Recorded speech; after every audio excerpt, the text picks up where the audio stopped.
আসসালামু আলাইকুম, আশা করি সবাই ভালো আছেন। চলে আসলাম একটা রেসিপি নিয়ে। এটা দিয়ে আপনি আশা করি 2 প্লেট ভাত খেতে পারবেন। প্রথমে গরম তেলে আমি পেঁয়াজ কুচি দিলাম। পেঁয়াজ করে ভালো করে নেড়ে এরপর রসুন বাটা দিব। রসুন বাটা দেওয়া হলে একটু নাড়াচাড়া করে একটু আমি শুটকি দিয়ে দিব।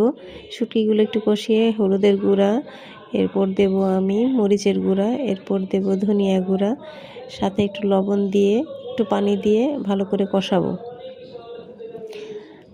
কষানো পানিগুলো একটু টেনে আসলে আমি সবজিগুলো দিয়ে দেবো। আমি সবজিতে আপনার পুঁই শাকের নরম কচি ডাঁটিগুলো, যেটা ডগার অংশ থাকে, সেই ডাঁটিগুলো 2-1টা পাতা, বেগুন লম্বা লম্বা ফালি করে কাটা, আলু লম্বা লম্বা ফালি করে কাটা এবং টমেটো, এই কয়েকটা সবজি আমি নিয়ে দিয়ে দিয়েছি, ভালো করে ধুয়ে দিয়েছি। এখন আমি ভালো করে নাড়াচাড়া করে সবগুলো মশলা মিশিয়ে ঢাকনা দিয়ে ঢেকে দেব। কিছুক্ষণ পর আমি ঢাকনা উঠিয়ে আবার মশলাটা নাড়াচাড়া করব। নাড়াচাড়া হলে আবার ঢাকনা দিয়ে ঢেকে দেব।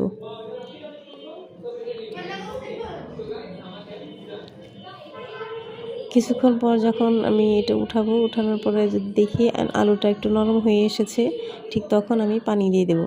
পানি দেওয়ার পর চুলার আঁচটা আমি হাই হিটে বাড়িয়ে দেব। তারপর কিছুক্ষণ আমি ঢাকনা দিয়ে ঢেকে হাই হিটে জাল দেব। ঝোলটা টেনে আসলে চুলার আঁচ বন্ধ করে দিয়ে গরম গরম ভাতের সাথে পরিবেশন করে।